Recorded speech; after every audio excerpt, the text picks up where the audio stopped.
പാലക്കാട്ടുകാരെ ഇഷ്ടമാണോ? പിന്നെ എന്തൊരു ചോദ്യമാണ്.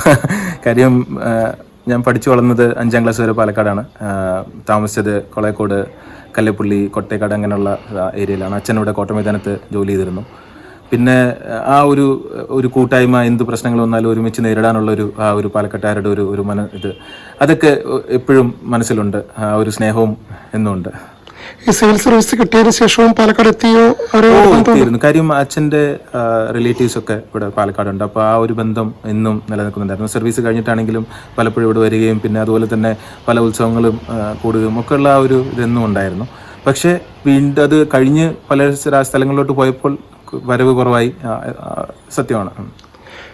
ഒരുപക്ഷെ കോൺഗ്രസ് പാർട്ടി പറഞ്ഞാൽ പാലക്കാട് മത്സരിക്കുമോ? അത് മത്സരിക്കുമോ എന്നുള്ള ചോദ്യം പാർട്ടിയുടെ ഒരു തീരുമാനം അനുസരിച്ചായിരിക്കും. പാർട്ടി എന്താണ് തീരുമാനം? ഈ കാര്യം പാർട്ടിയുടെ ഇപ്പോൾ കാൻഡിഡേറ്റ്സിനെ സ്ക്രീൻ ചെയ്യാനും സെലക്ട് ചെയ്യാനൊക്കെ ഒരു പ്രോസസ്സ് മുന്നോട്ട് പോയിക്കൊണ്ടിരിക്കുകയാണ്. അപ്പോൾ ആ ഒരു തീരുമാനം എന്താണോ വരുന്നത് അത് പാർട്ടി പറയുന്ന അനുസരിച്ച് ചെയ്യുക എന്നുള്ളൊരു.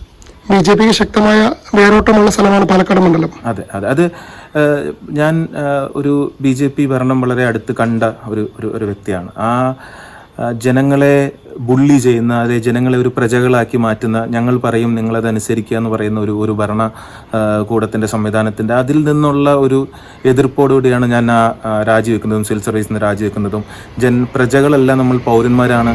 ജനങ്ങളെ ചോദ്യം ചെയ്യുന്ന ജനങ്ങളെ നമ്മളൊരു ശത്രുവായി കാണരുത് എന്ന ഇത് ഫൈറ്റ് ചെയ്യാൻ വേണ്ടി കൂടെയാണ് ഇതിലോട്ട് വരുന്നത്. അതുകൊണ്ട് ആ ഒരു രാഷ്ട്രീയത്തിനെതിരെ കേരളത്തിലും പാലക്കാടും ഏത് കേന്ദ്രത്തിലാണെങ്കിലും രാഷ്ട്രത്തിലുടനീളമാണെങ്കിലും അതിനെ ഫൈറ്റ് ചെയ്യുക. നമ്മൾ തിരിച്ച് പൗരനിലോട്ടുള്ളൊരു ജേർണി, ആ ഒരു യാത്ര എത്രയും വേഗം തന്നെ വീണ്ടെടുക്കുക. അതിലുള്ളൊരു രാഷ്ട്രീയത്തിന് എന്നും പോരാട്ടത്തിനും കൂടെ ഉണ്ടാവും.